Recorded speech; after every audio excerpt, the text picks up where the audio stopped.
Selamat datang di Mimpi Bermakna. Jika Anda menonton atau mendengarkan ini, saya ingin tahu, dari mana Anda menyaksikan jejak waktu ini. Mari kita lakukan perjalanan ke masa ketika peta dunia masih dalam proses penyusunan ulang, sekitar 80 juta tahun yang lalu. Anda menyaksikan Gondwana, benua super kuno, perlahan terkoyak. Lempeng tektonik bergerak seperti raksasa yang menggeliat, memisahkan masa tanah yang kini kita sebut Selandia Baru, atau dalam bahasa Maori, Aotearoa. Anda melihat sebuah daratan yang terisolasi, sebuah bahtera geologi yang terapung, dengan hutan hujan kuno yang lebat dan lembab. Inilah tempat kelahiran isolasi, lingkungan yang hampir sepenuhnya steril dari predator darat mamalia. Dan kemudian, Anda melihat kedatangan seekor burung kecil, leluhur awal dari keluarga ratite, yang lebih kecil dan lebih umum daripada kerabatnya yang besar, mendarat di pulau surgawi yang damai ini. Ia mencari makan, hidup, dan berkembang biak. Anda merasakan tekanan evolusioner yang aneh. Di benua lain, terbang adalah tiket keselamatan, itu adalah pertahanan pertama melawan serangan pemangsa darat. Tetapi di sini, terbang adalah pemborosan energi yang monumental. Setiap kalori yang digunakan untuk mempertahankan otot terbang yang besar, untuk memelihara lunas tulang dada, sternal kill, yang menonjol tempat otot sayap menempel, adalah energi yang tidak digunakan untuk reproduksi atau untuk menemukan makanan. Alam, dalam kehematan brutalnya, mengajukan pertanyaan, mengapa terbang jika Anda tidak perlu melarikan diri? Anda mulai mengamati transformasi yang sunyi namun drastis. Selama jutaan generasi, gen yang mengarahkan pembentukan otot terbang yang kuat tidak lagi diberi hadiah, dan mutasi yang menyebabkan kill menyusut, membuat dada lebih rata, justru menguntungkan. Anda melihat sayap burung itu menyusut, berkurang menjadi sisa-sisa kecil dan tidak berguna yang tersembunyi di bawah bulu yang mirip rambut. Saat otot-otot dada memudar, energi dialihkan ke bagian bawah tubuh. Anda menyaksikan kakinya menebal, menjadi pilar-pilar berotot yang kekar, sempurna untuk menggali dan berlari cepat di lantai hutan. Tulang-tulangnya tidak lagi berongga dan ringan seperti kebanyakan burung, mereka menjadi padat dan berat, memberikan stabilitas dan kekuatan mirip mamalia kecil yang menggali liang. Berat ini adalah adaptasi utama untuk kehidupan darat, sebuah penolakan evolusioner terhadap hukum aerodinamika. Lingkungan yang padat dan gelap ini menuntut perubahan sensorik total. Anda melihat matanya mengecil, penglihatan tidak lagi menjadi indera utama. Sebaliknya, indera penciuman mengambil alih. Anda melihat sesuatu yang revolusioner, lubang hidung, yang biasanya terletak di pangkal paruh burung, bermigrasi. Mereka bergerak perlahan, dari satu generasi ke generasi berikutnya, hingga akhirnya berlabuh di ujung paruh yang panjang dan sensitif. Paruh itu kini bukan hanya alat makan, ia adalah probe penciuman nokturnal. Anda berada di tengah hutan yang gelap, dan Anda mendengar kiwi, nama yang nantinya akan diberikan kepadanya, berjalan sendirian. Anda melihatnya menusukkan ujung paruhnya ke tanah, menyedot aroma cacing dan larva. Ia bergerak dan hidup seperti luwak atau landak, soliter, pencari makan malam, sepenuhnya bergantung pada hidung yang sangat tajam dan sentuhan sensitif. Dalam isolasi total, ia telah melepaskan identitas burungnya, berevolusi menjadi kembaran ekologis dari mamalia kecil yang tidak pernah berhasil mencapai pulau itu. Namun, Anda juga melihat kontras yang menyakitkan. Adaptasi luar biasa ini, tulang yang berat, ketergantungan pada kegelapan, ketidakmampuan melarikan diri ke udara, adalah hasil dari ketiadaan predator. Hari ini, saat manusia memperkenalkan musang, kucing, dan tikus, adaptasi yang sempurna untuk masa lalu itu menjadi kerentanan yang mendefinisikan perjuangan mereka untuk bertahan hidup di masa kini. Anda melihat samudra luas, badai ganas yang mendorong Anda ke timur, melintasi perairan yang memisahkan benua. Anda adalah nenek moyang kiwi, seekor burung kecil, yang sayangnya terlupakan dalam catatan fosil, tetapi berhasil dalam pelayaran ke Zealandia yang baru terisolasi. Anda mendarat di tepian daratan yang diselimuti kabut dan hutan pakis, sekitar 80 juta tahun yang lalu. Tidak ada teriakan pemangsa darat yang besar, tidak ada gigi taring yang siap menyergap di semak-semak. Ini adalah surga tanpa rasa takut. Begitu mendarat, Tuntutan evolusi segera berubah secara dramatis. Anda merasakan beban pada tubuh Anda, beban yang dibawa oleh setiap burung terbang, otot-otot dada yang masif. Otot-otot ini, yang berlabuh pada lunas sternal yang menonjol, tulang dada yang besar, menuntut kalori dan pemeliharaan yang ekstrim. Di tempat lain, biaya ini sepadan, dibayar dengan kemampuan melarikan diri ke udara. Di sini, biaya itu adalah pemborosan energi yang konyol. Alam, seperti seorang akuntan yang kejam, mulai menghapus pengeluaran yang tidak perlu. Anda menyaksikan melalui generasi-generasi. Anda melihat bagaimana mutasi yang mengurangi lunas sternal, mutasi yang pada dasarnya merusak kemampuan terbang, secara mengejutkan berhasil. Burung-burung dengan dada yang lebih rata dan otot yang lebih ringan mulai bertahan hidup dan berkembang biak lebih baik.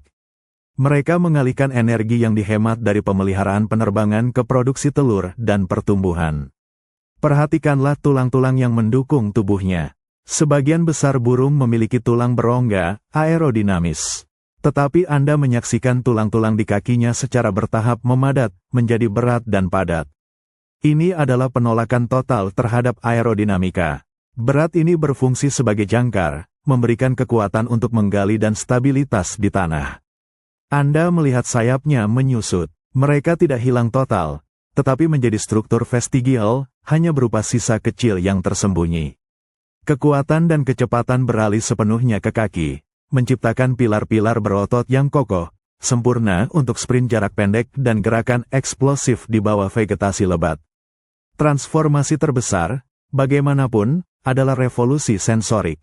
Karena hidup di hutan yang gelap dan berburu di malam hari, penglihatan menjadi indera yang tidak dapat diandalkan. Anda menyaksikan bagaimana lubang hidung, secara bertahap, bermigrasi. Bayangkan rasa paru yang panjang menelusuri tanah, mencari kelembapan dan bau mangsa. Lubang hidungnya kini berada tepat di ujung paruh. Ini adalah satu-satunya burung di dunia yang mencium bau di ujung paruhnya. Anda merasakan aroma cacing, larva, dan serangga di bawah lapisan humus, mendeteksi mereka dengan presisi ahli bor yang senyap. Anda telah bertransformasi sepenuhnya. Anda adalah mamalia ekologis. Anda membangun liang, hidup menyendiri, Anda berburu menggunakan indera penciuman, dan Anda mengabaikan langit. Anda menjadi kiwi, hantu hutan yang padat, kuat, dan buta.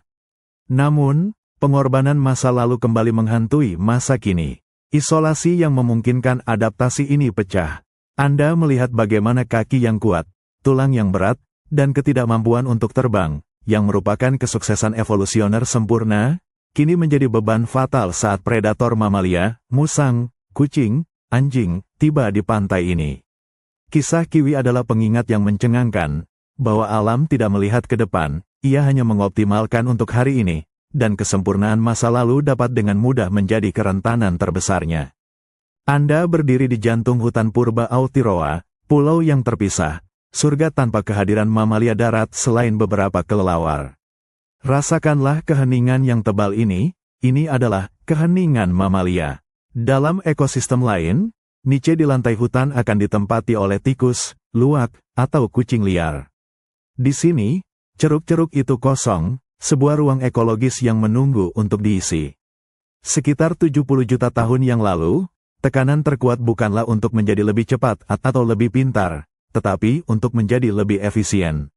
Dan disinilah Anda melihat nenek moyang kiwi memulai pengkhianatan evolusioner terbesarnya, meninggalkan udara demi tanah. Bayangkan seekor burung yang baru saja makan.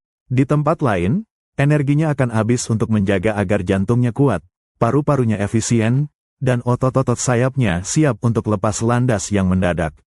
Di sini, di mana predator hanya datang dari udara, dan ancaman itu pun berkurang karena banyaknya tempat berlindung di hutan, biaya energi ini menjadi penghalang. Anda menyaksikan bagaimana, melalui seleksi alam, burung-burung yang kurang mampu terbang, mereka yang secara genetik cacat dalam standar burung lainnya, justru menjadi yang paling sukses. Gen yang menentukan ukuran lunas sternal, tempat sayap menempel, perlahan-lahan dinonaktifkan. Kill itu menyusut, meratakan dada. Ini bukan kecelakaan, ini adalah pilihan evolusioner yang aktif. Anda merasakan tulang dada yang dulunya tajam dan menonjol kini menjadi tumpul, menghilangkan fondasi untuk penerbangan bertenaga. Saat Anda melompat maju dalam waktu, Anda melihat tubuh burung itu menjadi lebih padat. Tidak ada lagi tulang pneumatik yang ringan, sekarang, kakinya diisi dengan sumsum dan materi padat. Rasakan beban ini di jari-jari Anda, beban yang lebih cocok untuk penggali daripada untuk penerbang. Tulang yang berat, yang tidak bisa diterima oleh burung lain, adalah keuntungan di sini. Mereka memberikan leverage untuk menggali dan menahan dorongan saat menyentuh tanah yang lembab. Anda mengamati perubahan dalam strategi bertahan hidupnya. Ia tidak lagi mencari keamanan di cabang tertinggi. Sebaliknya, ia mencari perlindungan di bawah akar pohon, di lubang-lubang yang digalinya sendiri. Gaya hidup yang soliter dan teritorial ini memerlukan kemampuan navigasi yang handal di malam hari. Perhatikan paruh yang memanjang dan lubang hidung di ujungnya. Ini adalah organ indera yang revolusioner. Anda melihatnya menyelipkan paruhnya ke dalam tanah, mencium aroma yang bahkan tidak bisa dideteksi oleh anjing pemburu terkuat. Ini adalah adaptasi untuk niche mamalia kecil, kemampuan untuk mendeteksi makanan yang tersembunyi tanpa harus melihat. Sentuhan di ujung paruh, dibantu oleh rambut-rambut sensorik, melengkapi revolusi ini. Anda menyaksikan, dalam jutaan tahun, seekor burung yang secara sempurna mengisi kekosongan yang ditinggalkan oleh mamalia. Ia menjadi sesuatu yang baru, burung yang menolak udara. Namun, pengkhianatan ini bersifat dua sisi. Evolusi membuat kiwi sangat bagus untuk hidup di Zealandia yang terisolasi. Tetapi ketika kapal-kapal mulai tiba, membawa serta predator yang tahu cara berburu mamalia, dan kiwi telah berevolusi menjadi persis seperti itu, adaptasi purba ini menjadi kerentanan yang mendalam. Anda menyadari bahwa evolusi adalah permainan yang dimainkan dalam waktu geologis, dan perubahan cepat di masa modern seringkali melampaui kemampuan adaptasi kehidupan. Anda merasakan gravitasi pulau purba Zealandia menekan balik setiap kali seekor burung mencoba untuk lepas landas. Di sini, di lantai hutan yang kaya humus dan penuh serangga, setiap kalori diperhitungkan. Ini adalah pelajaran tentang ekonomi gravitasi evolusioner. Bayangkan seekor burung leluhur kiwi. Setiap hari, tubuhnya menanggung biaya untuk mempertahankan sepasang sayap fungsional dan mesin penerbangan, jantung yang besar, paru-paru yang efisien, dan yang terpenting, otot pektoral yang menuntut protein tinggi. Anda menyaksikan bagaimana di lingkungan yang bebas predator darat, burung-burung yang lebih malas terbang, atau yang secara genetik sedikit kurang mampu terbang, menemukan bahwa mereka memiliki keunggulan energi yang tak terduga. Energi yang dihemat dari pemeliharaan penerbangan dapat dialihkan langsung ke hal yang paling penting, mencari makanan, membangun cadangan lemak, dan menghasilkan telur. Anda melihat seleksi alam mendukung individu yang secara bertahap mengurangi pengeluaran energi ini. Perubahan paling dramatis terjadi pada tulang dada. Rasakan teksturnya di bawah tangan Anda. Sternal keel, tulang berbentuk lunas perahu tempat otot sayap menempel, secara bertahap menyusut menjadi datar. Ini adalah kegagalan evolusioner dalam pandangan burung biasa, tetapi merupakan kemenangan dalam konteks kiwi. Dengan hilangnya keel, hilangnya otot terbang menjadi permanen. Anda menyaksikan burung itu kehilangan bentuk aerodinamisnya, ia menjadi gemuk, bulat, dan padat. Karena tidak lagi dibatasi oleh kebutuhan untuk terbang, tulang-tulang yang dulunya ringan dan rapuh kini mengambil alih peran baru.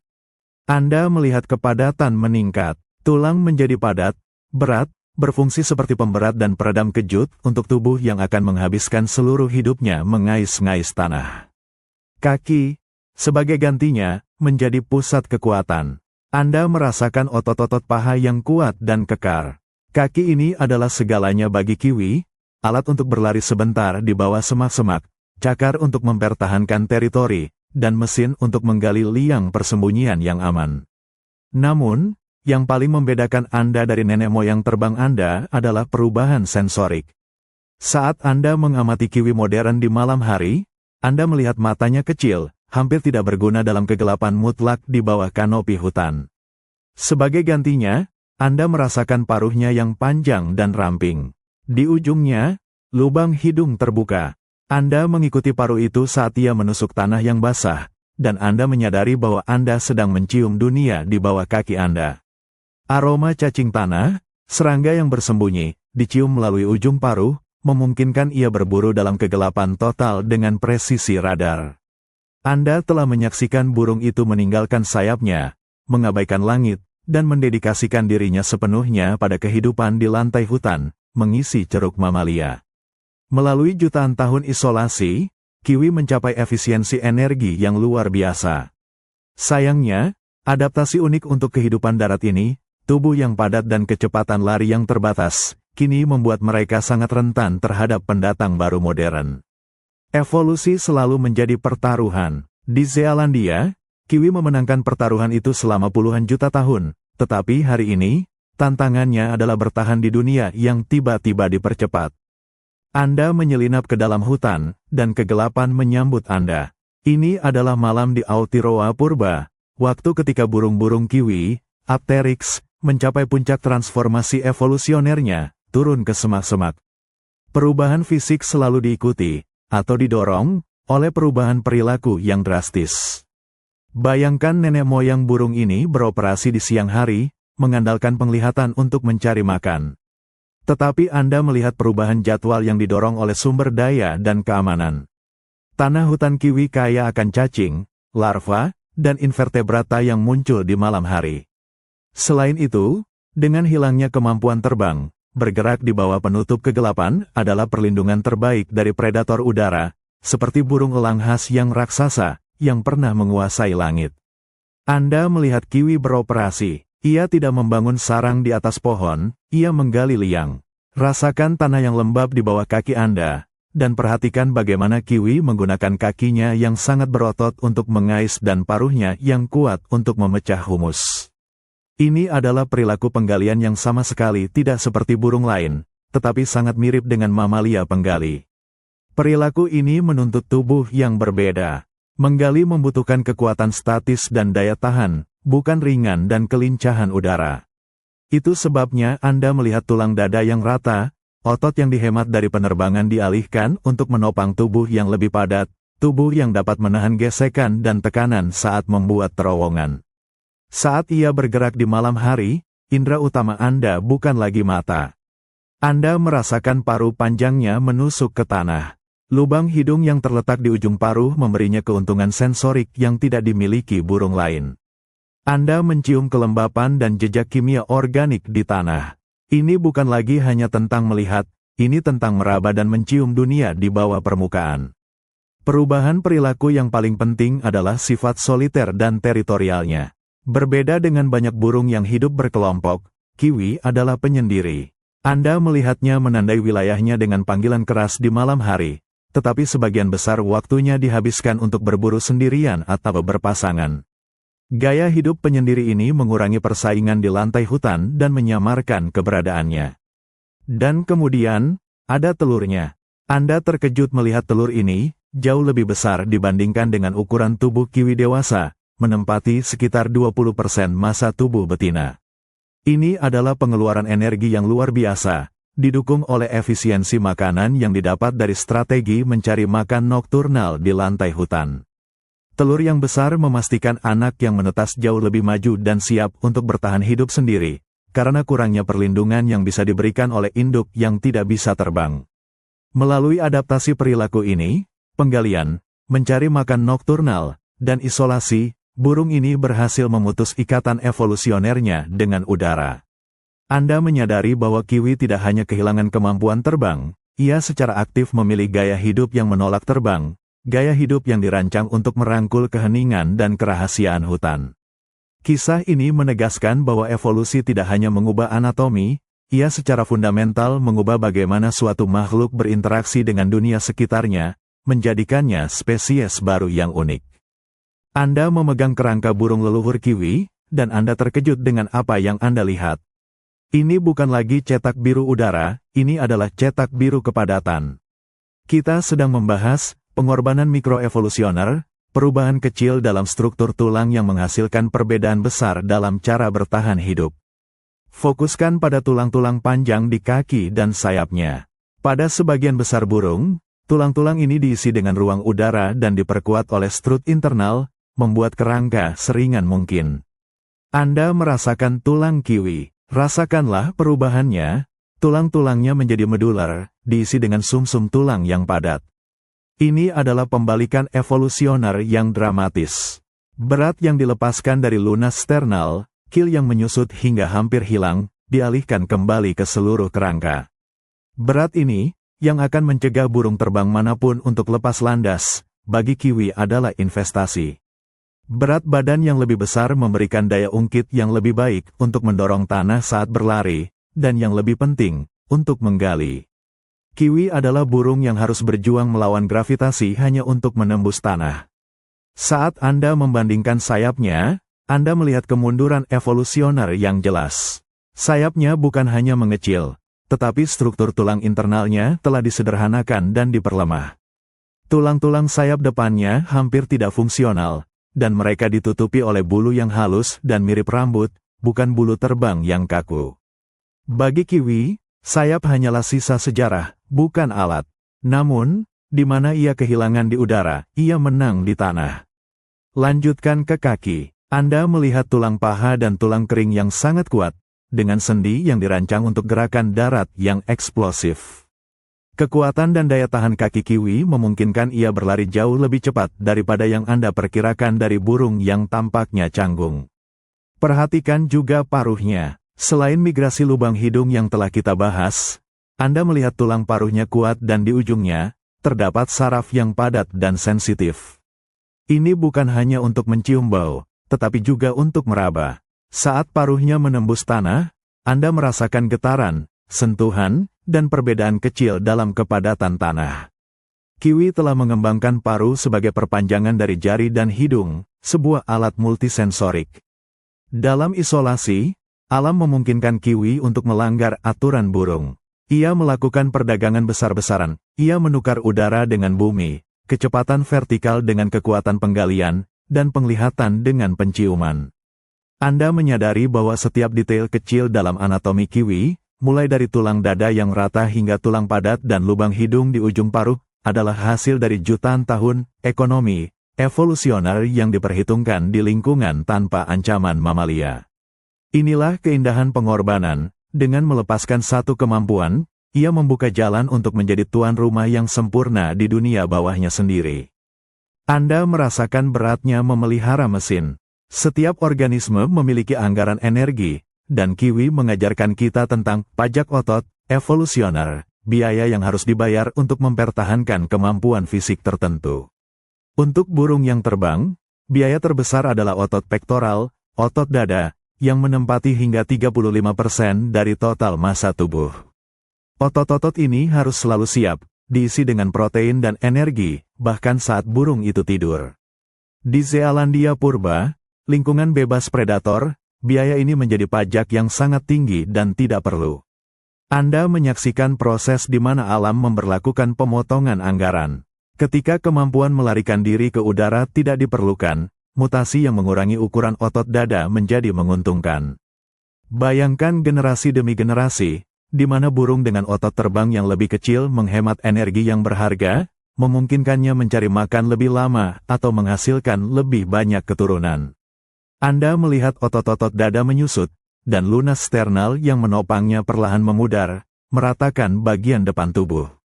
Kini, energi yang dulunya dialokasikan untuk penerbangan mengalami realokasi besar-besaran. Anda melihat bagaimana kaki-kaki menjadi penerima utama realokasi ini. Rasakan kekuatan yang luar biasa pada paha dan betis kiwi, otot-ototnya tebal, padat, dan dirancang untuk kekuatan, bukan kehalusan. Kaki ini bukan lagi hanya untuk mendarat dan melompat, mereka adalah alat utama untuk berlari, menggali, dan bertarung. Ini adalah penekanan kembali pada kehidupan terestrial sepenuhnya. Realokasi sumber daya juga memengaruhi bagian dalam. Anda melihat bagaimana energi dialihkan untuk meningkatkan ukuran sensorik. Lubang hidung, yang sekarang terletak di ujung paruh, tidak lagi hanya lubang udara, tetapi organ penciuman yang sangat kompleks. Dibandingkan dengan sebagian besar burung, kiwi memiliki bola penciuman yang sangat besar, memungkinkan ia memproses aliran data bau yang intens. Realokasi otot dan energi telah membayar sistem navigasi nokturnal yang sangat canggih ini. Pajak otot yang dibayar oleh nenek moyang terbang telah dibatalkan, dan sumber daya yang dihemat memungkinkan kiwi untuk mengembangkan dua ciri yang mendefinisikan keberhasilannya di lantai hutan, kaki yang kuat untuk mobilitas dan indera penciuman yang superior untuk mendeteksi mangsa. Namun, realokasi ini datang dengan konsekuensi besar. Seiring dengan penyusutan otot, kemampuan respons cepat juga hilang. Jika seekor predator tiba-tiba muncul, kiwi tidak memiliki pilihan untuk melarikan diri ke udara, sebuah kemampuan yang dipertahankan oleh hampir setiap burung lain. Anda menyaksikan bagaimana efisiensi ini, yang merupakan kunci kelangsungan hidup jutaan tahun, menciptakan kerentanan fatal dalam menghadapi perubahan cepat yang dibawa oleh mamalia invasif. Ini adalah peringatan keras evolusi. Anda hanya bisa mengoptimalkan untuk lingkungan yang Anda ketahui, dan apapun di luar itu adalah risiko yang harus Anda tanggung. Anda sedang meneliti sebuah kegagalan yang menjadi kunci kesuksesan. Di dada seekor burung normal, tulang dada, atau sternum, menjulang keluar membentuk lunas tajam yang disebut keel. Keel ini adalah jangkar untuk otot-otot terbang yang luar biasa. Di dada kiwi, Anda melihat bayangan sternal, sebuah kerataan yang tenang, yang merupakan bukti mutasi genetik untuk efisiensi. Bagi nenek moyang kiwi yang terdampar di Aotearoa, kebutuhan untuk menghemat energi menjadi pendorong utama evolusi. Anda tahu bahwa mempertahankan keel dan otot-otot terbang membutuhkan pengeluaran kalori yang konstan. Mutasi genetik yang berhasil di sini adalah mutasi yang pada dasarnya menghambat perkembangan tulang dada secara penuh. Bayangkan individu-individu dalam populasi awal. Burung yang kebetulan memiliki keel yang lebih kecil dan otot dada yang lebih lemah mungkin akan mati kelaparan di lingkungan yang penuh predator. Tetapi di sini, di mana makanan berlimpah di tanah dan ancaman darat tidak ada, burung yang kurang efisien dalam terbang, atau bahkan tidak mampu terbang, memiliki keuntungan metabolik. Anda menyaksikan gen-gen ini menjadi dominan. Gen yang mengkode protein untuk pertumbuhan lunas sternal menjadi tidak diperlukan. Seleksi alam secara aktif memilih kelemahan ini, mengubahnya menjadi kekuatan. Dada kiwi menjadi rata, menghilangkan bobot dan tuntutan energi dari mesin penerbangan yang tidak terpakai. Dampak dari mutasi genetik untuk efisiensi ini meluas ke seluruh tubuh. Dengan hilangnya kebutuhan akan sayap yang kuat, sayap itu sendiri menyusut menjadi vestigial. Anda menyentuh tulang sayapnya, kecil, tumpul, hampir tidak terlihat di bawah bulu. Bahkan bulu-bulunya berubah. Bulu terbang yang kaku, yang dirancang untuk mengangkat di udara, digantikan oleh bulu yang tebal dan lembut, lebih mirip rambut atau bulu mamalia. Perubahan ini memberikan insulasi yang lebih baik saat ia bergerak di lantai hutan yang lembab dan dingin di malam hari. Perhatikan lagi kepadatan tulangnya. Mutasi yang sama yang memungkinkan keel menyusut juga memungkinkan tulang kaki menjadi padat. Anda merasakan bobotnya. Keberatan biologis yang dulunya merupakan cacat, kini menjadi ciri khas yang memungkinkan kekuatan dan penggalian. Anda menyadari bahwa seluruh cetak biru kiwi adalah serangkaian perdagangan yang didorong oleh penghematan energi. Dengan melepaskan kemampuan yang paling mendefinisikan identitas burung terbang, kiwi membuka jalur evolusioner yang memungkinkannya mengalokasikan sumber daya ke fitur-fitur yang lebih cocok untuk kehidupan nokturnal di darat, kaki yang kuat dan indera penciuman yang hebat. Mutasi genetik untuk efisiensi ini, yang mengubah kiwi menjadi burung yang lebih menyerupai mamalia, adalah mahakarya adaptasi dalam isolasi. Namun, mutasi ini juga menciptakan warisan kerentanan. Saat predator tiba di pulau itu, mereka tidak melihat burung yang bisa terbang, melainkan mangsa darat yang lambat. Keberhasilan genetik purba ini kini menjadi tantangan survival yang paling mendesak. Evolusi adalah kisah yang terus berlanjut, dan harga efisiensi masa lalu harus dibayar di masa kini. Anda memegang salah satu tulang paha kiwi, dan rasanya mengejutkan. Rasakan kepadatan yang tidak Anda harapkan dari kerangka burung. Ini adalah akhir dari kerangka pneumatik, sebuah transisi ke keuntungan berat yang mendefinisikan kehidupan kiwi di Aotearoa. Secara universal, burung adalah juara aerodinamika. Tulang mereka harus seringan mungkin, seringkali berongga dan dihubungkan ke sistem pernapasan, menciptakan struktur yang kuat namun ringan. Anda melihat kiwi melanggar prinsip ini sepenuhnya. Tekanan evolusioner di Zealandia bukanlah untuk menjadi lebih ringan, tetapi untuk menjadi lebih efisien di tanah. Ketika penerbangan diabaikan, kebutuhan untuk mempertahankan tulang berongga menghilang. Anda menyaksikan bagaimana, melalui mutasi yang berhasil, tulang-tulang anggota badan kiwi, khususnya tulang kaki, mulai mengisi diri dengan materi.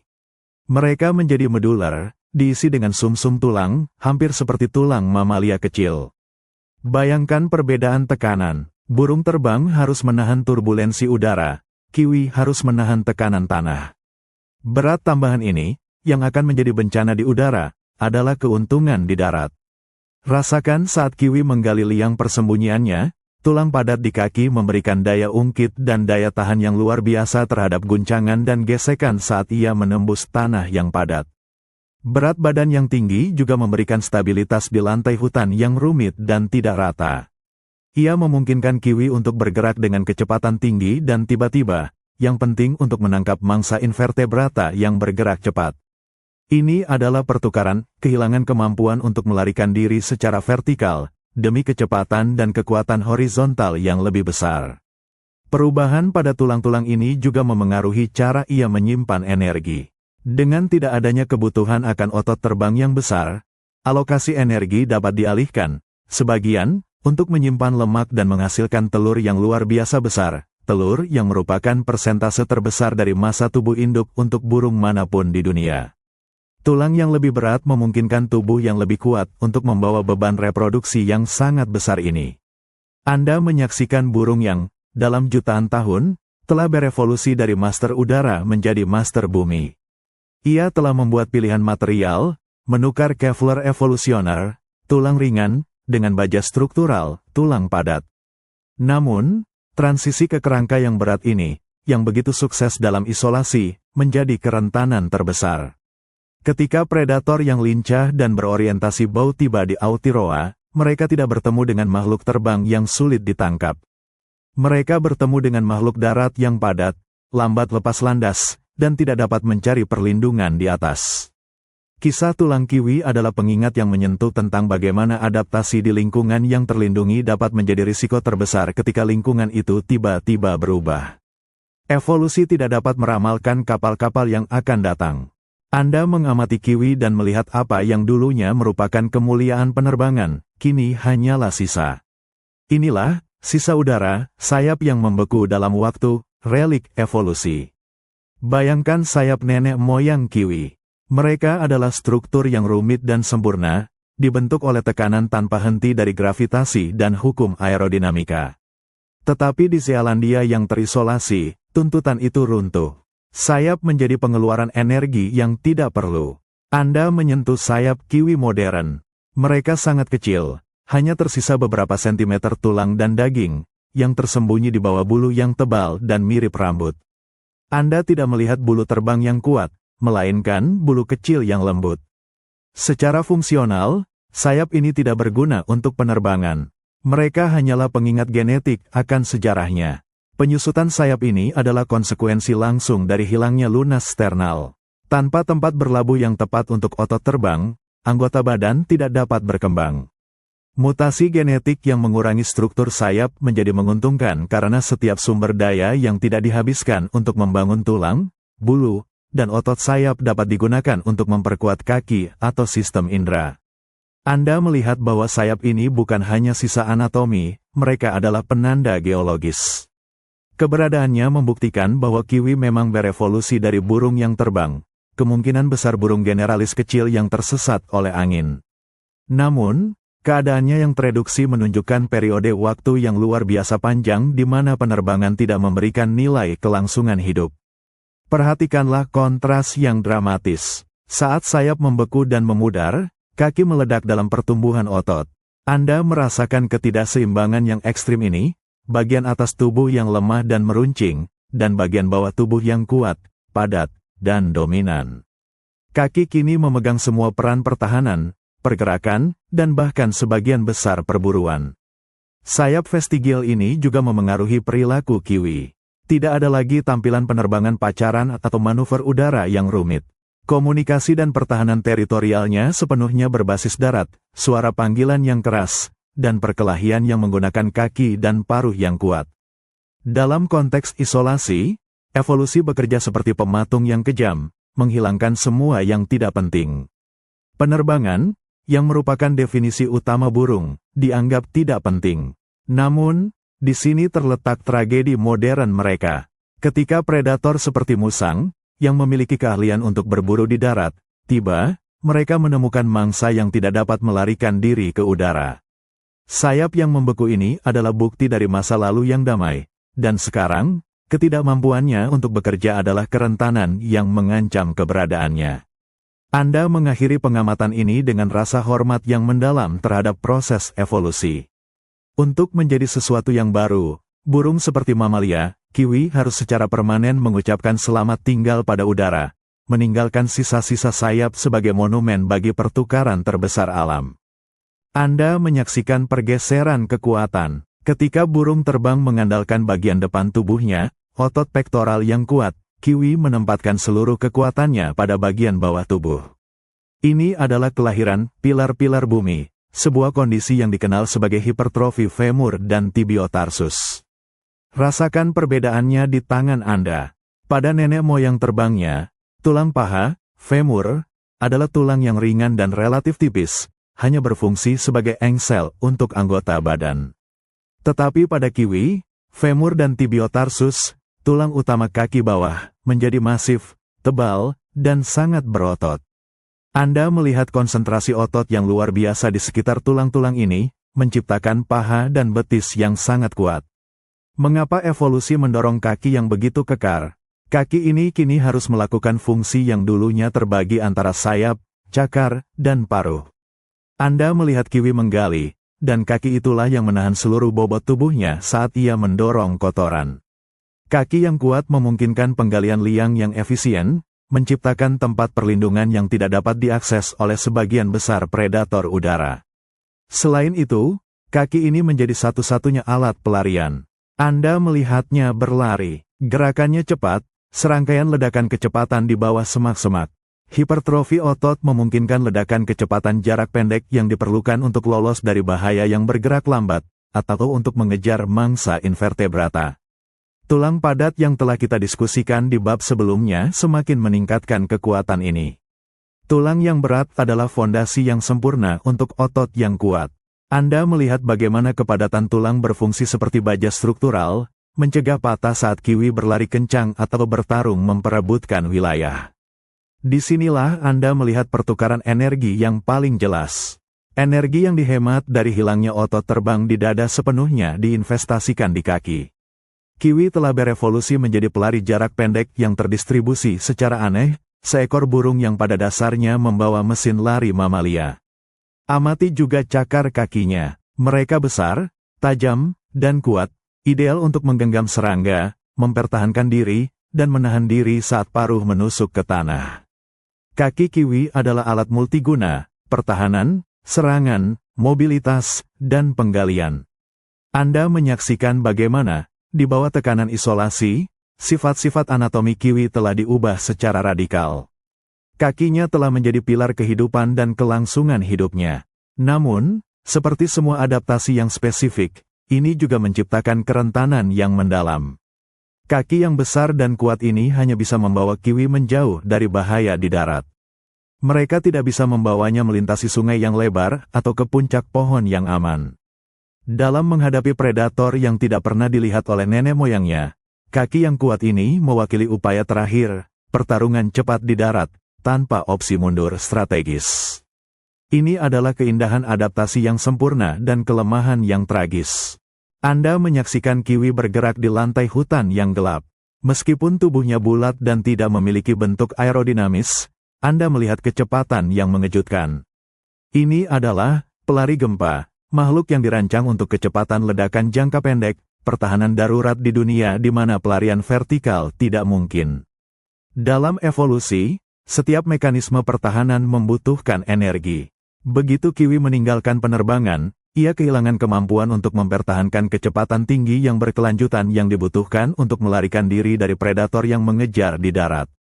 Tetapi di lingkungan Aotearoa purba, ancaman utama berasal dari burung pemangsa besar seperti elang khas, yang akan menyerang dari atas. Untuk kiwi, Pertahanan adalah kecepatan ledakan singkat untuk mencapai perlindungan vegetasi atau liang. Anda merasakan otot kakinya yang dikembangkan secara luar biasa, hipertrofi pada paha dan betis, yang bertindak seperti pegas yang dimuat. Ketika terancam, Kiwi dapat menghasilkan dorongan kecepatan yang cepat dan mengejutkan, berlari kencang sejauh beberapa meter untuk menyelam ke bawah semak-semak yang tebal atau kembali ke liangnya.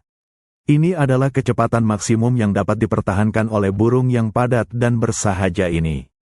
Perhatikan juga daya tahan yang luar biasa. Meskipun bukan pelari jarak jauh seperti beberapa mamalia, Kiwi adalah pengembara yang tangguh. Dalam mencari makan nokturnal, Anda melihatnya menempuh jarak yang signifikan di sepanjang malam. Ini bukan kecepatan tinggi, tetapi pergerakan yang stabil dan tak kenal lelah, yang memungkinkan ia menguasai wilayah teritorial yang besar. Kecepatan ledakan Kiwi sangat penting bagi kelangsungan hidup anak-anaknya. Anak Kiwi menetas relatif besar dan mandiri, mereka tidak membutuhkan orang tua untuk memberi makan mereka setelah beberapa hari. Tetapi mereka sangat rentan terhadap serangan predator dari atas atau di darat. Kemampuan untuk mencapai kecepatan puncak dalam sekejap adalah garis pertahanan pertama dan seringkali satu-satunya yang mereka miliki. Anda menyadari bahwa evolusi telah memberikan Kiwi kemampuan berlari yang sangat baik sebagai kompensasi langsung untuk hilangnya penerbangan. Ini adalah mekanisme pertahanan darat yang dioptimalkan untuk ancaman spesifik di pulau tersebut. Namun, disinilah ironi itu muncul kembali. Ketergantungan pada kecepatan ledakan, dan bukan daya tahan jarak jauh yang berkelanjutan, sangat sesuai untuk menghindari elang raksasa. Tetapi strategi ini tidak berfungsi melawan musang atau kucing yang diperkenalkan, predator yang mampu mengikuti jejak bau dan mengejar mangsa darat dalam jangka waktu yang lebih lama. Anda menyaksikan adaptasi yang dulunya sempurna, kini menjadi tantangan berat. Kecepatan Kiwi adalah respons terhadap gempa evolusi purba, kehampaan predator mamalia. Hari ini, saat lanskap berubah, pelari gempa ini harus menemukan cara baru untuk bertahan hidup. Anda berdiri di bawah kanopi hutan Selandia Baru purba, di mana kegelapan di bawah pohon-pohon besar adalah perlindungan. Di atas Anda, udara dikuasai oleh kewaspadaan kanopi, burung pemangsa besar yang berburu di siang hari, terutama elang khas yang raksasa. Meskipun Kiwi telah kehilangan kemampuan terbangnya, ia tidak sepenuhnya kebal terhadap predator. Jika burung pemangsa datang dari udara, satu-satunya pertahanan Kiwi yang bergerak lambat di tanah adalah menghilang. Anda menyaksikan tekanan evolusioner yang mendorong pergeseran perilaku yang menentukan transisi ke malam hari. Awalnya, nenek moyang Kiwi beroperasi di siang hari seperti burung lainnya. Namun, seiring dengan hilangnya kemampuan melarikan diri ke udara, berburu di bawah terik matahari menjadi proposisi yang berisiko tinggi. Anda melihat bagaimana individu yang secara genetik cenderung mencari makan di senja dan malam hari mulai bertahan hidup lebih baik. Kegelapan adalah penghalang alami terhadap predator udara yang mengandalkan penglihatan tajam. Pergeseran ini adalah contoh sempurna di mana perilaku baru mendorong perubahan anatomi. Karena Kiwi menghabiskan sebagian besar waktunya di malam hari, indera yang tidak bergantung pada cahaya menjadi yang paling penting. Anda menyaksikan perubahan pada sistem sensorik yang kami bahas sebelumnya, mata yang menyusut dan bola penciuman yang membesar. Penglihatan yang buruk, yang akan menjadi bencana di siang hari, justru membantu menghemat energi di malam hari. Pada saat yang sama, Anda melihat dunia di bawah Kiwi berubah. Malam hari adalah waktu puncak bagi invertebrata hutan, cacing tanah, larva, dan serangga keluar dari tempat persembunyian mereka di tanah yang lembab. Makanan di tanah menjadi lebih melimpah di malam hari. Ini adalah siklus umpan balik positif. Ancaman siang hari mendorong perburuan malam, dan kelimpahan sumber daya malam hari menguntungkan perilaku nokturnal. Anda merasakan kelembapan dan keheningan malam saat Kiwi beroperasi. Ia bergerak lamban dan sunyi, menyandarkan paruhnya ke tanah, mendeteksi mangsa di bawahnya.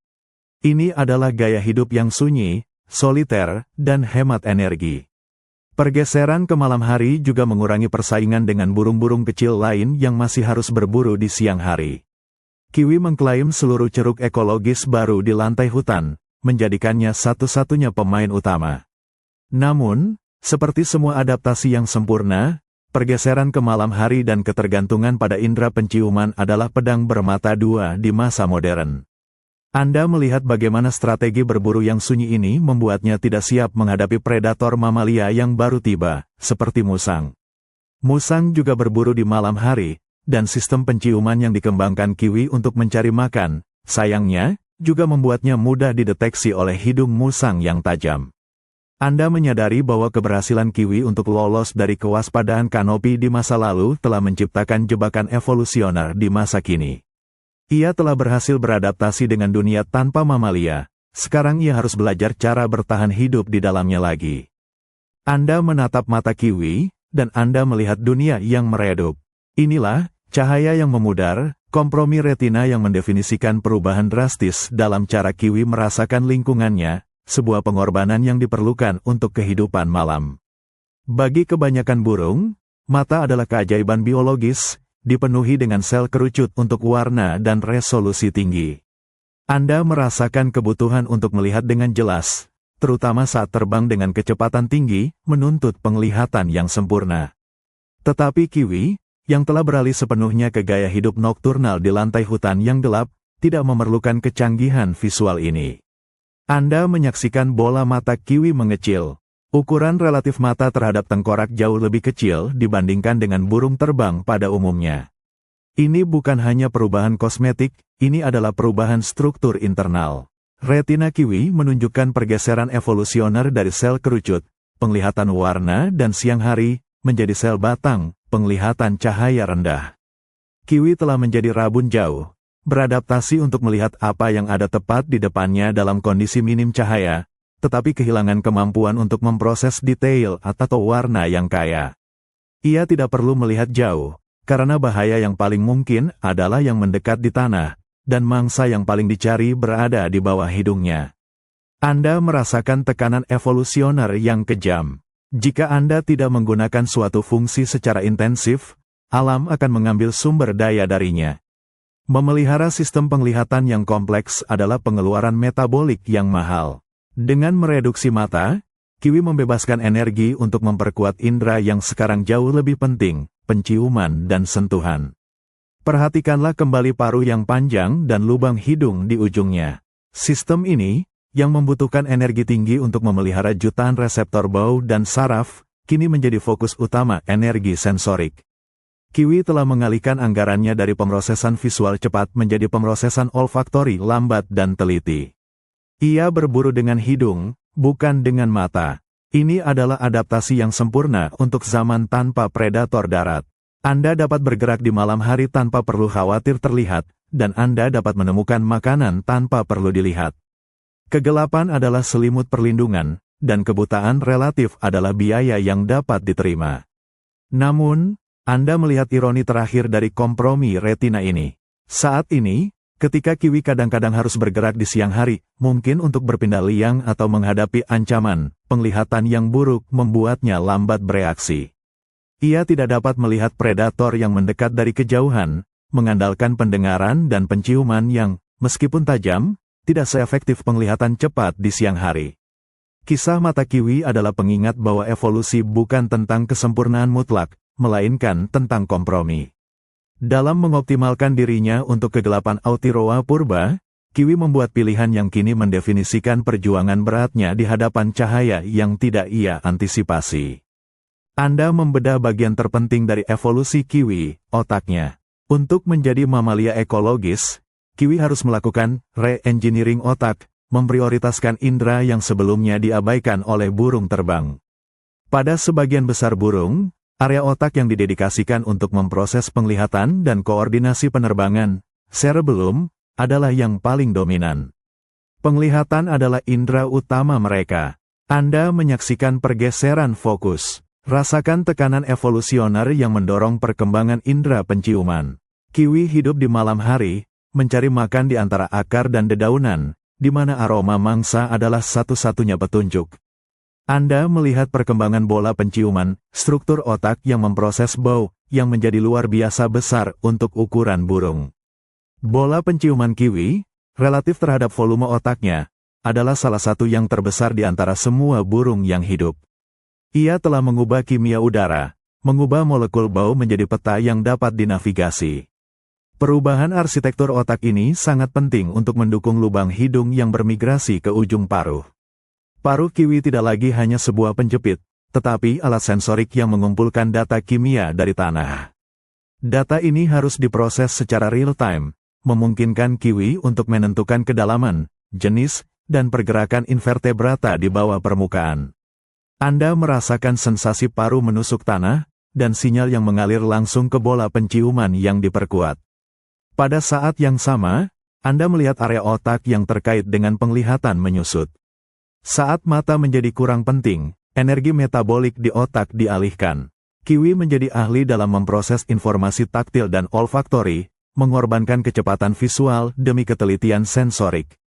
Perubahan ini juga memengaruhi perilaku sosialnya. Dengan hidung yang begitu sensitif, komunikasi berbasis bau, feromon, menjadi lebih penting dalam mengenali pasangan atau menandai batas wilayah, seperti yang umum pada mamalia terestrial. Re-engineering otak ini adalah puncak dari transformasi kiwi menjadi burung yang menyerupai mamalia. Ia tidak hanya terlihat seperti mamalia dalam gerakannya, tetapi ia juga memproses dunianya seperti mamalia. Namun, rekayasa ulang ini adalah spesialisasi yang mendalam. Otak yang sangat fokus pada kimia tanah dan kegelapan ini tidak siap untuk tantangan baru. Saat predator mamalia tiba, mereka membawa kemampuan olfaktori yang sama, dan otak kiwi tidak memiliki respons bawaan untuk ancaman yang bergerak berdasarkan bau. Anda menyadari bahwa evolusi dapat menciptakan kecerdasan yang sangat terspesialisasi, tetapi spesialisasi ini seringkali mengunci spesies pada strategi kelangsungan hidup tertentu. Untuk kiwi, hidungnya adalah kemenangannya di masa lalu, dan ironisnya, bisa jadi itu adalah kelemahannya yang paling parah di masa depan. Anda berada di labirin kegelapan total, di tengah hutan malam Aotearoa. Penglihatan Anda tidak berguna, namun, Anda melihat kiwi bergerak dengan keyakinan penuh. Ia tidak tersesat, ia sedang membaca peta aroma, sebuah peta sensorik revolusioner yang diaktifkan oleh hidung di ujung paruhnya. Rasakan paruh kiwi bergerak, ia menyentuh tanah, bergerak ke kanan dan kiri, menarik udara ke ujung paruhnya, di mana lubang hidungnya berada. Perubahan lokasi lubang hidung ini adalah kunci evolusioner yang membuka kemampuan navigasi baru. Anda melihat kiwi menggunakan paruhnya seperti tongkat pengukur. Ia menguji kimia udara tepat di permukaan tanah, mendeteksi bahkan molekul bau yang paling samar yang dilepaskan oleh invertebrata yang bergerak atau membusuk. Ia tidak hanya mencium bau, ia melacak bau dengan paruh yang berfungsi sebagai detektor logam biologis. Peta aroma ini tidak hanya digunakan untuk berburu. Anda menyaksikan kiwi menggunakan indera penciumannya yang tajam untuk mengidentifikasi dan membatasi wilayah teritorialnya. Melalui bau, ia mengidentifikasi pasangan, melacak pergerakan penyusup, dan menemukan liangnya yang tersembunyi. Dalam kegelapan, bau adalah bahasa dan kompasnya. Selain penciuman, Anda merasakan sinergi dengan sentuhan. Ujung paruh kiwi sangat sensitif terhadap getaran dan tekanan kecil di tanah, diperkuat oleh serabut seperti kumis, fibrisae, di pangkal paruhnya. Ketika paruh menusuk tanah, kiwi tidak hanya mencium bau cacing, ia merasakan pergerakannya. Ini adalah sistem sensorik gabungan, sebuah detektor gerakan dan kimia. Bayangkan betapa tidak efisiennya seekor burung terbang di siang hari jika harus melakukan ini. Tetapi untuk kiwi, yang telah mengalokasikan sumber daya otak untuk memproses data sensorik ini, ia telah menciptakan cara yang sangat efisien untuk mencari makan di ceruk yang tidak diklaim oleh makhluk lain. Sistem navigasi ini adalah alasan utama mengapa kiwi dapat hidup menyendiri dan teritorial. Ia dapat dengan percaya diri melindungi wilayahnya dan menemukan sumber daya tanpa harus mengandalkan kelompok atau pengawasan visual yang konstan. Ia telah menjadi ahli dalam seni sembunyi-sembunyi dan deteksi di bawah naungan hutan. Namun, Anda melihat kerentanan yang dibawa oleh peta aroma ini. Kiwi telah mengoptimalkan dirinya untuk lingkungan yang tenang dan bebas bau predator. Ketika musang, cerpelai, dan anjing tiba, mereka juga ahli dalam penciuman. Kini, bau kiwi sendiri, aroma khas yang digunakan untuk komunikasi dan identitas, menjadi suar yang menarik predator. Kisah peta aroma kiwi adalah pengingat tentang betapa kreatifnya evolusi dalam mengisi kekosongan. Namun, ia juga mengajarkan kita bahwa adaptasi yang paling canggih pun dapat menjadi jebakan evolusioner ketika lingkungan yang telah stabil selama jutaan tahun tiba-tiba dibanjiri oleh elemen asing. Anda melihat paruh kiwi bukan sebagai organ untuk mematuk, melainkan sebagai alat penyelidikan biologis. Pergeseran adaptif yang paling unik dalam sejarah burung, yang memungkinkan ia menguasai labirin gelap di bawah tanah. Amati panjang dan bentuk paruh itu, yang bisa mencapai sepertiga dari panjang tubuh kiwi. Paruh ini bukan hanya proporsional panjang, anatomi ujungnya telah direkayasa ulang. Fokuskan perhatian Anda pada ujung paruh itu. Disitulah letak anomali evolusioner, lubang hidungnya. Anda melihat lubang-lubang kecil yang mengarah ke dalam sistem penciuman yang diperkuat di otak. Ini adalah penempatan yang sangat tidak lazim, burung lain mencium bau di dekat kepala, tetapi vital untuk kiwi. Anda merasakan keunggulan yang diberikan oleh lokasi ini. Ketika kiwi menusukkan paruhnya ke tanah yang lembab, ia dapat menarik sampel bau langsung dari tanah. Ia mencium bau mangsa bahkan sebelum ia melihat atau merasakannya. Tekanan evolusioner untuk memanfaatkan invertebrata yang terkubur mendorong migrasi lubang hidung ini selama jutaan tahun. Namun, paruh ini adalah alat indera ganda. Selain penciuman, Anda merasakan saraf sensorik yang sangat padat tepat di bawah ujung paruh yang bertulang. Ini adalah sistem sentuhan yang kuat. Ujung paruh kiwi dilengkapi dengan apa yang dikenal sebagai corpuscle hair, reseptor tekanan yang sangat sensitif. Saat paruh dimasukkan ke dalam tanah, kiwi tidak hanya mencium bau cacing tanah, ia merasakan gerakan dan getaran kecil dari mangsa yang bergerak. Ini memungkinkan akurasi seperti sonar dalam menemukan makanan di kegelapan total, tanpa perlu membuang energi menggali secara membabi buta. Anda melihat kiwi menggunakan alat penyelidik ini dengan cara yang sangat teritorial. Paruhnya adalah perpanjangan dari kepribadiannya, menusuk, menggali, dan mempertahankan. Gaya hidup soliter dan teritorialnya sangat didukung oleh kemampuan untuk mendeteksi penyusup dan mangsa dengan presisi tinggi. Perubahan pada paruh ini menuntut adaptasi lain. Otot-otot di sekitar paruh dan lehernya harus cukup kuat untuk menahan tekanan saat menggali di tanah keras, sebuah pekerjaan yang biasanya dilakukan oleh mamalia dengan taring dan cakar yang kuat. Kiwi telah bertransformasi dari burung pematuk menjadi pengebor nosel canggih. Kisah paruh kiwi adalah bukti fleksibilitas evolusioner yang luar biasa. Ia menunjukkan bahwa ketika ancaman berkurang dan sumber daya tersedia di ceruk baru, alam akan mengubah struktur yang ada untuk melakukan fungsi yang sama sekali berbeda. Kiwi telah mengubah alat makannya menjadi alat navigasi dan deteksi, mengukuhkan perannya sebagai hantu nokturnal di lantai hutan.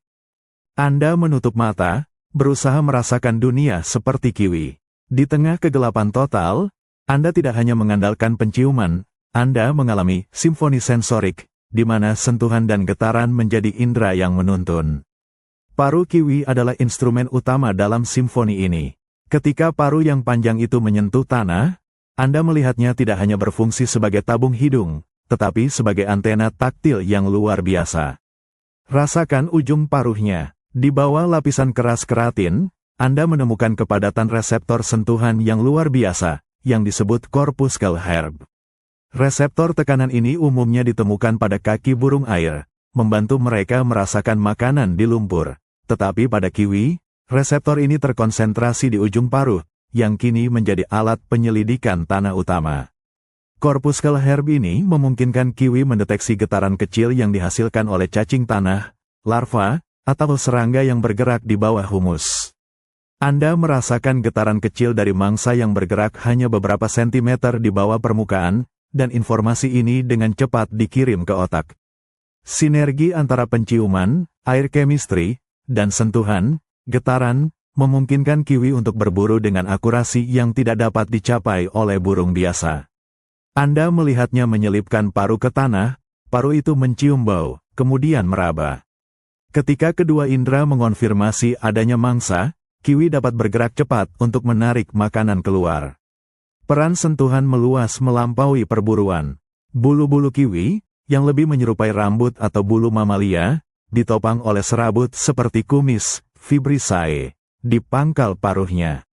Serabut-serabut ini, meskipun tidak sesensitif Vibrissae mamalia, membantu kiwi menavigasi rintangan di malam hari dan merasakan pergerakan udara di sekitarnya.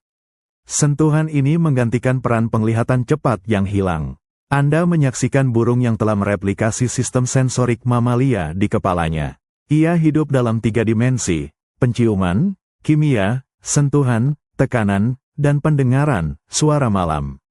Namun, spesialisasi ini membawa kelemahan yang menakutkan.